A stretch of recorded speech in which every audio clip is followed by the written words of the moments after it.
Don't have any other branch. हमारी कोई अन्य शाखा नहीं है, नकालों से सावधान। जय हिंद बच्चों। आज से आप लोगों के मध्यकालीन इतिहास की वीडियो अपलोड हो रही है जी हिंदी में, और इसमें हम दिल्ली सल्तनत और मुगल काल के बारे में पढ़ेंगे। ठीक है। आपका जो आने वाला 4 सितंबर को एनडीए एनसीडीएससी का एग्जाम है, उसमें से आप जब पेपर में अपीयर होंगे देखेंगे, तो आप देखेंगे यहाँ से आपको एनडीए में 1-2 क्वेश्चन 3 क्वेश्चन आते हैं यहाँ मध्यकालीन इतिहास से, और फिर एससी के एग्जाम में थोड़ा ज़्यादा क्वेश्चन आते हैं, 4-5 आते हैं, 6 आते हैं। तो इसी हिसाब से आपको ये जो सेक्शन अपलोड किया जाता है, जो इम्पोर्टेंट सेक्शन है, जो परीक्षा में ज़्यादा पूछा जाता है, जहाँ से क्वेश्चन बार-बार आता रहता है, पूछा जाता है एग्जाम में, तो वहीं से हम जो है इसको शुरू कर रहे हैं। ठीक है। सबसे पहले देखिए, भारत में जो दिल्ली सल्तनत की शुरुआत होने से पहले भारत में जो है तुर्कों का आक्रमण हुआ था, और ये तुर्क आक्रमण के समय से ही भारत में जो है भारत से बाहर ये तुर्क आक्रमण भारत से बाहर तुर्क शासक जो लोग थे वो भारत में आक्रमण करके भारत में अपनी सत्ता स्थापित कर रहे थे। यहाँ जैसे देखिए एक नाम लिखा है आपका, अल्पतकीन नाम लिखा है, तो ये गजनी वंश का संस्थापक था। गजनी पढ़ता है, आप पढ़ेंगे इतिहास में, भौगोलिक क्षेत्र के रूप में अफगानिस्तान के रीजन में आता है, तो उस क्षेत्र में इसकी स्थापना की गई थी। यहाँ देखिए लिखा, स्वतंत्र तुर्क राज्य की स्थापना की गई थी। तो अल्पत, अगर कोई पेपर में क्वेश्चन आता है कि गजनी वंश का स्वतंत्र रूप में, गजनी में स्वतंत्र रूप में तुर्क राज्य वंश की स्थापना करने वाला शासक कौन था, तो उसका आंसर आपका हो जाएगा अल्पतकीन। अब देखिए उसके बाद दूसरा जो था वह था सुबुक्तगीन। ये भारत पर आक्रमण करने वाला पहला तुर्क शासक माना जाएगा। ध्यान रखिए क्या माना जाएगा, पहला तुर्क शासक। तो अगर कभी पेपर में पूछा जाए कि भाई भारत पर आक्रमण करने वाला पहला तुर्क शासक कौन था, तो इसका उत्तर हो जाएगा आपका सुबुक्तगीन। इसने जो है 1986 में जापान के खिलाफ जो है आक्रमण किया था, और उसके बाद जो है इसमें जापान की पराजय हुई। उसके बाद अगला जो आक्रमण होता है वो होता है आपका महमूद गजनवी का। तो महमूद गजनवी का जो आक्रमण होता है, आपने देखा होगा, महमूद गजनवी के बारे में क्वेश्चन भी आता रहता है।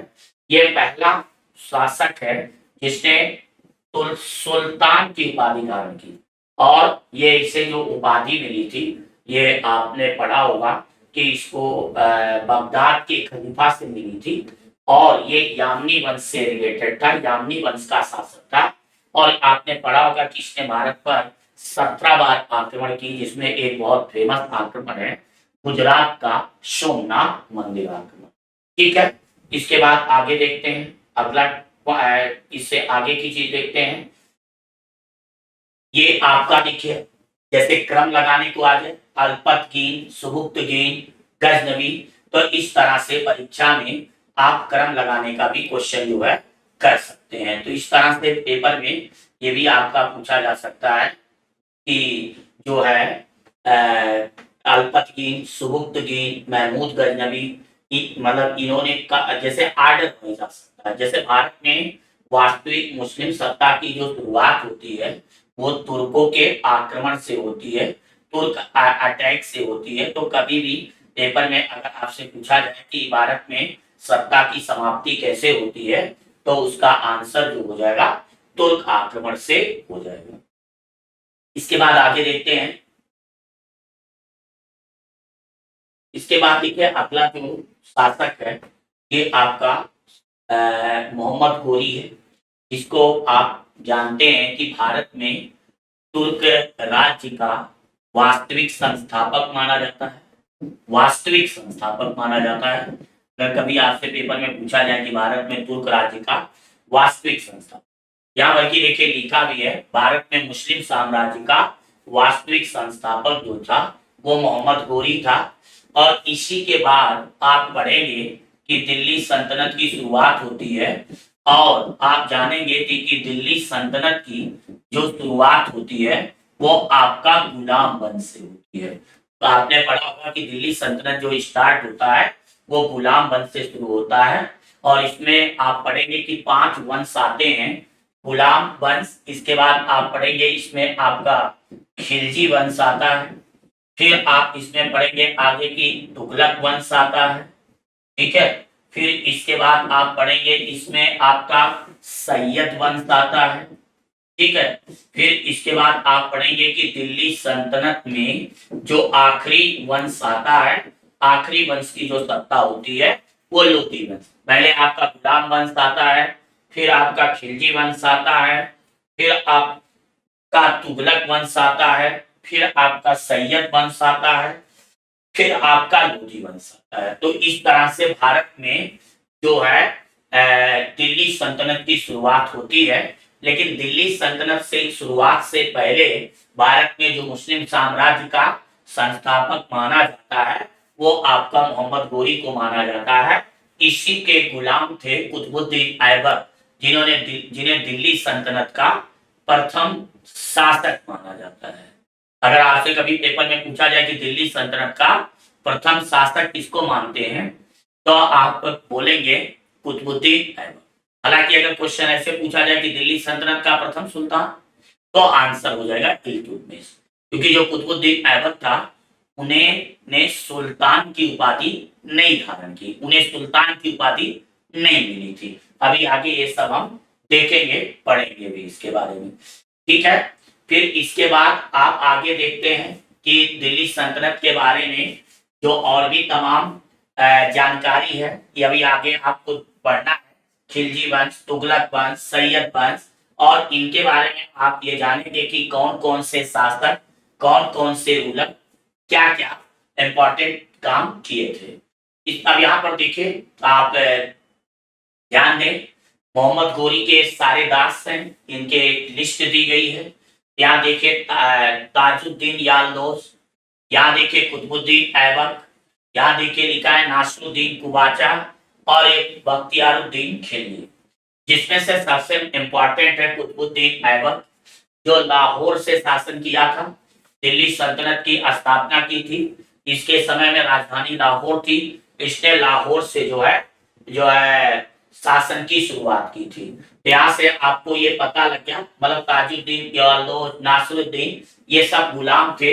यही कारण है कि दिल्ली सल्तनत की जो शुरुआत होती है वो गुलाम वंश से, या कभी कभी आप पढ़ेंगे इसी को मामलूक वंश भी कहते हैं।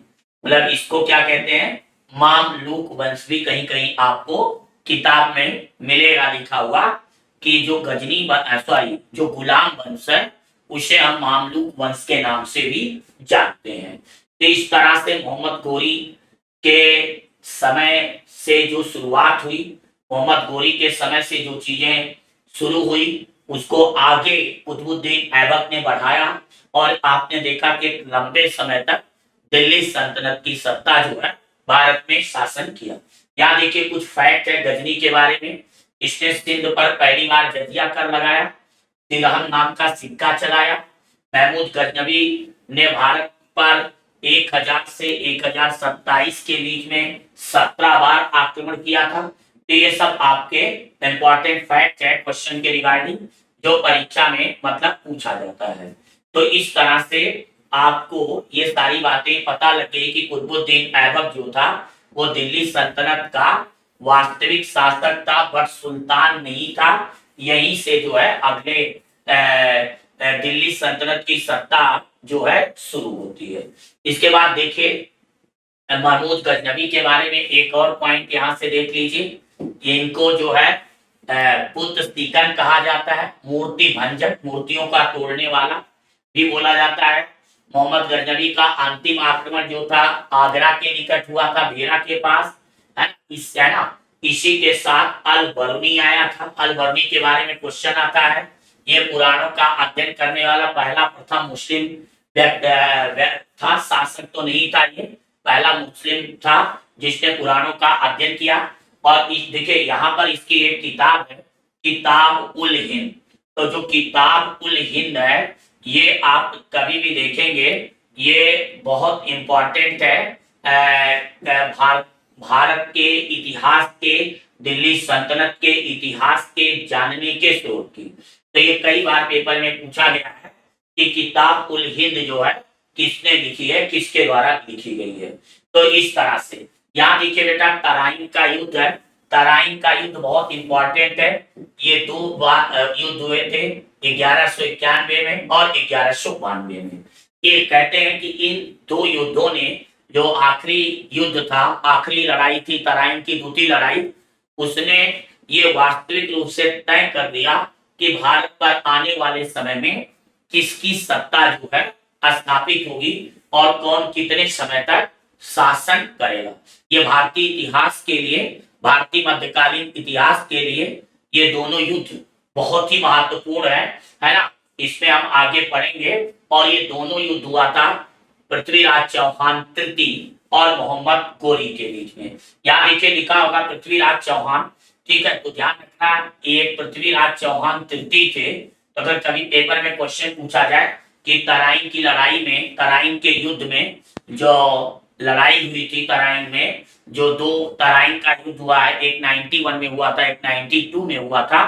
तो उसमें भारत की तरफ से मतलब जो नेतृत्व किया था वो आपका मतलब पृथ्वीराज चौहान ने नेतृत्व किया था, पृथ्वीराज चौहान तृतीय ने किया था। यहाँ देखिए पहले युद्ध में मोहम्मद गोरी बुरी तरह पराजित हुआ था, लेकिन दूसरे युद्ध में, जो दूसरा युद्ध था, उसमें आपके पृथ्वीराज चौहान जो है पराजित होते हैं। पहले युद्ध में मोहम्मद गोरी पराजित होता है और दूसरे युद्ध में पृथ्वीराज चौहान जी पराजित होते हैं। इसके बाद जो सत्ता है वो मोहम्मद गोरी के हाथ में आ जाती है और काफी लंबे समय तक आपने देखा होगा कि अगर आप देखें तो कहीं ना कहीं 1205 से लेकर, है ना, 1205 से लेकर लगभग 1526 तक जो है दिल्ली सल्तनत की सत्ता जो है हमारे यहाँ चलती रही। दिल्ली सल्तनत जो है शासक के रूप में, दिल्ली सल्तनत के लोग जो है शासक के रूप में यहाँ पर शासन करते हैं। आगे देखते हैं बेटा, ठीक है। इसके बाद अगला पॉइंट देखते हैं, तराइन के युद्ध का वर्णन जो है एक राइटर है, लेखक है ना, पेपर में पूछा जाता है, मिनहाज उस सिराज। यहाँ देखिए लिखा है मिनहाज उस सिराज ने किया था। यहाँ देखिए लिखा है भारत में मोहम्मद गोरी को, है ना, भारत में मोहम्मद गोरी को मुस्लिम साम्राज्य का वास्तविक संस्थापक माना जाता है। मुस्लिम साम्राज्य का वास्तविक संस्थापक माना जाता है। यहाँ पर देखिए लिखा हुआ है, पेपर में आता रहता है। और एक और युद्ध हुआ था चंदावर का युद्ध, ये भी पेपर के लिए काफी इंपॉर्टेंट है ना, पेपर के लिए जो है काफी इंपॉर्टेंट है।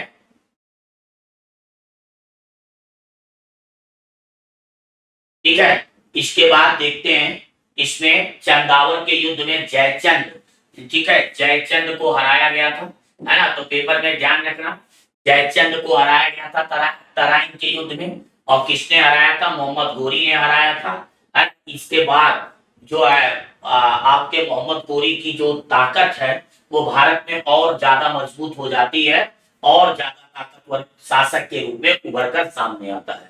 कहा जाता है कि इसकी जो मृत्यु हुई थी वो खोखरों की लड़ाई में हुई थी, खोखरों के विरोध में हुई थी। यहाँ देखिए आपके मेंशन किया गया है नोट्स में कि तराइन और चंदावर की लड़ाइयों ने, ठीक है, तराइन और चंदावर की लड़ाइयों ने जो है भारत में तुर्क शासन की नींव डाली। तो अगर कभी पेपर में पूछा जाए कि कौन सी लड़ाइयों ने, तो तराइन और चंदावर की लड़ाइयों ने भारत में तुर्क शासन की नींव डाली।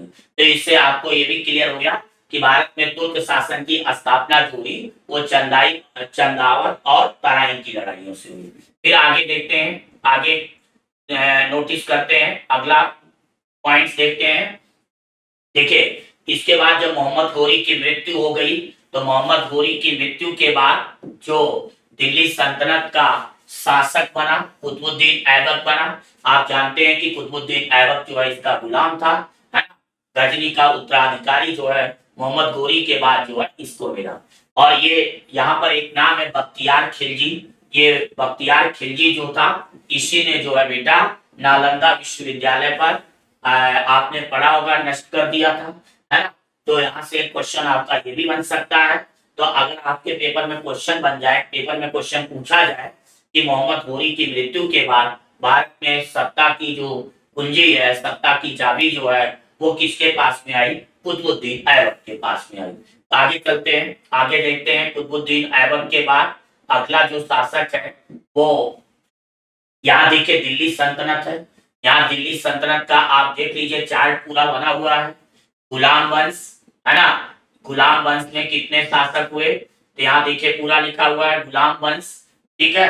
गुलाम वंश में, खिलजी वंश में, तुगलक वंश में, सैयद वंश में, लोधी वंश में। तो यहाँ पर आप एक चीज देखें जो आपके लिए सबसे इंपॉर्टेंट है, वो है आपका, जैसे यहाँ पे देखिए लोधी वंश है, तो यह आप ध्यान रखना, ये लोधी वंश है, ठीक है।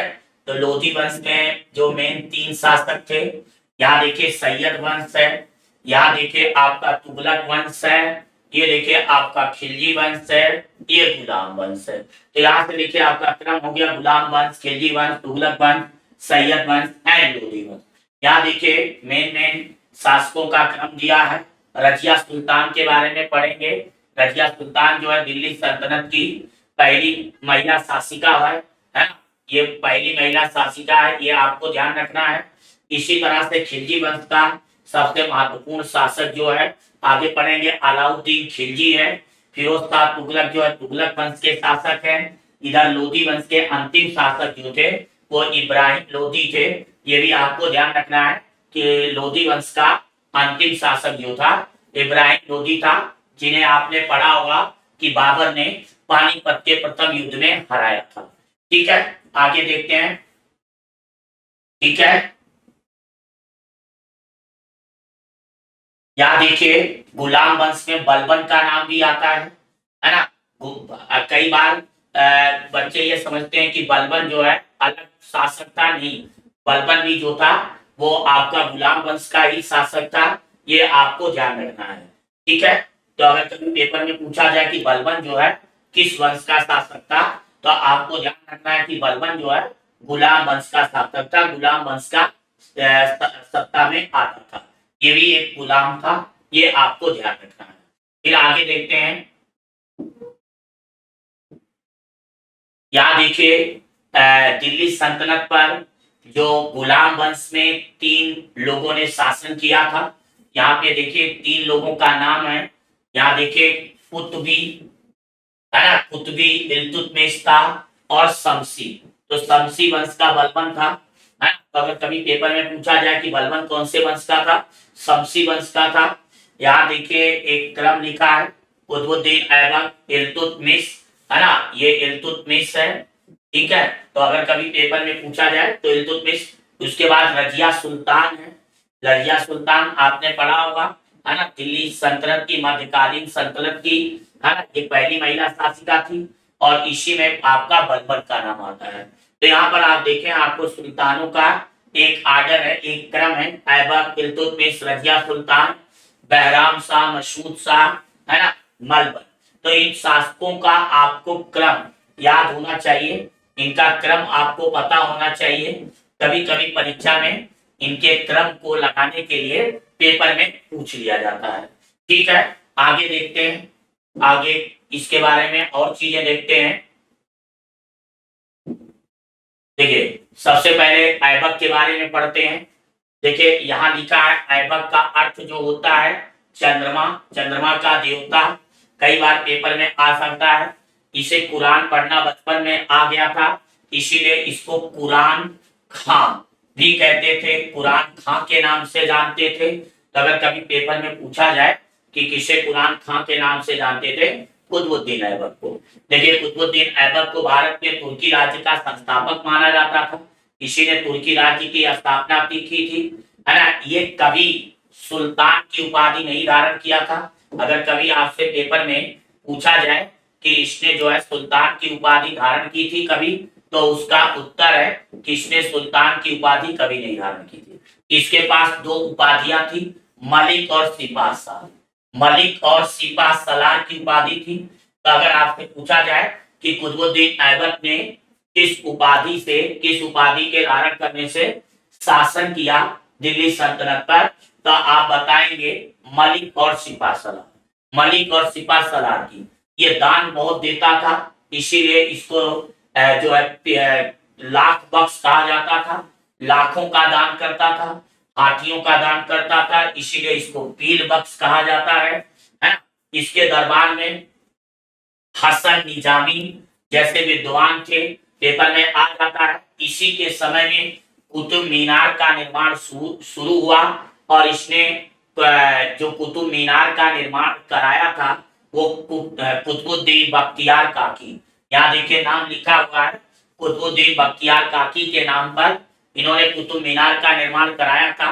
लेकिन आपने जाना होगा कि कुतुब मीनार के निर्माण कार्य को पूरा करने का जो श्रेय है वो आपका इल्तुतमिश को जाता है। हालांकि इसके स्टार्टिंग जो हुई थी वो इन्हीं के समय में हुई थी, स्टार्टिंग इन्हीं के समय में हो गई थी, लेकिन इसके निर्माण का श्रेय जो है, पूरा कंप्लीट कराने का श्रेय जो है, ये जो है इल्तुतमिश को जाता है। इसी के समय में अजमेर में 2.5 दिन का झोपड़ा बना था। 2.5 दिन का झोपड़ा पेपर में आता है, पूछा भी जाता है कि 2.5 दिन का झोपड़ा किसके समय में निर्मित हुआ था। तो ये सब ऐबक के महत्वपूर्ण कार्य है जिनसे पेपर में परीक्षा में क्वेश्चन जो है आ जाते हैं। ठीक है, आगे देखते हैं अगला, है ना। इस देखिए अजमेर में बनाया था, इसकी मृत्यु हो गई थी। आपने पढ़ा होगा कि चौगान खेलते समय, पोलो खेलते समय घोड़ों से गिर जाने के कारण जो है इसकी मृत्यु हो जाती है। इसके बाद देखिए भारत में दिल्ली सल्तनत का जो पहला सुल्तान था वो इल्तुतमिश था। दिल्ली सल्तनत का जो पहला सुल्तान था वो आपका इल्तुतमिश था, ये आपको पता होना चाहिए।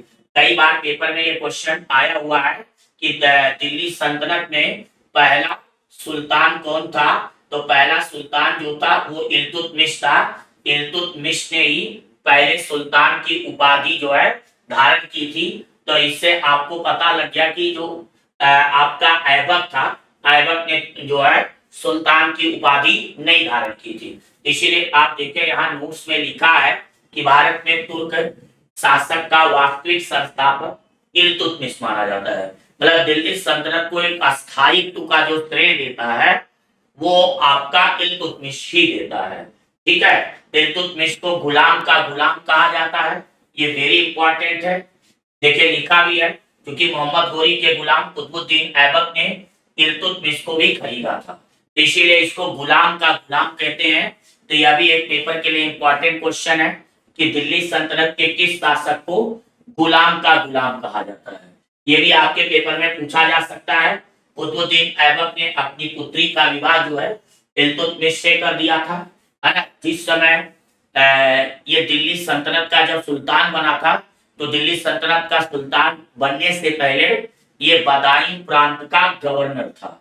अगर कभी आपसे पेपर में पूछा जाए कि ये दिल्ली सल्तनत के सुल्तान बनने से पहले कहाँ के गवर्नर थे, तो इसका उत्तर हो जाएगा बदायूं प्रांत के। ठीक है, इसके बाद आगे देखते हैं, अगला पॉइंट देखते हैं। ठीक, इल्तुतमिश ने देखो लिखा हुआ है कुतुब मीनार का निर्माण कार्य जो है पूरा कराया था। यहाँ देखिए साफ साफ लिखा है ना, उसी ने इसको वो किया। इसके समय में इकता व्यवस्था शुरू हुई। ये बड़ा इंपॉर्टेंट क्वेश्चन है कि इकता व्यवस्था किसके द्वारा शुरू की गई। तो आपको ध्यान रखना है कि इकता व्यवस्था जो शुरू की गई वो इल्तुतमिश के द्वारा शुरू की गई, है ना। इकता के बारे में देखिए, इकता जिसको मिलता था उसको इकतादार कहा जाता था। तो सर्वप्रथम दिल्ली सल्तनत में इकता व्यवस्था जो शुरू की गई वो आपका इल्तुतमिश के द्वारा शुरू की गई। तो अगर कभी परीक्षा में पूछा जाए कि सर्वप्रथम दिल्ली सल्तनत में इकता व्यवस्था किसके द्वारा शुरू की गई, तो इल्तुतमिश के द्वारा। इसी ने सर्वप्रथम जो है सिक्के का प्रचलन किया। चांदी के सिक्के को उस समय टक्का कहते थे, तांबे के सिक्के को उस समय शीतल कहते थे, है ना। पेपर में क्वेश्चन बन सकता है कि उस समय तांबे के सिक्के को क्या कहा जाता था, चांदी के सिक्के को क्या कहा जाता था, है ना। तो ये सब आपको ध्यान रखना है। यहाँ देखिए लिखा है कि यह दिल्ली सल्तनत का पहला शासक है। तो ये पहला शासक था दिल्ली सल्तनत का जिसने आपकी सुल्तान की उपाधि धारण की थी। और इसे बगदाद के खलीफा ने या सुल्तान दी थी, या सुल्तान की पदवी दी थी। इक्ता एक तरह से भूखंड होता था जो दिया जाता था, उससे जो राजस्व वगैरह आता था उसी से उनका वेतन दिया जाता था। तो ये इक्ता व्यवस्था सबसे पहले शुरू करने वाले जो व्यक्ति हैं सुल्तान है इल्तुतमिश। यहाँ देखिए लिखा भी है कि इसके अंतर्गत सभी सैनिकों को, गैर सैनिक अधिकारियों को नगद वेतन के बदले भूमि प्रदान की जाती थी। नगद वेतन के बदले भूमि दी जाती थी। तो अगर आपसे पेपर में पूछा जाए कि उस व्यवस्था को क्या कहते थे जिसमें नगद भूमि के पहले वेतन दिया जाता था, ठीक है ना, तो उसे कहेंगे इक्ता व्यवस्था। बाकी फिर नेक्स्ट वीडियो में देखेंगे, अगले वीडियो में इसके आगे, ठीक है।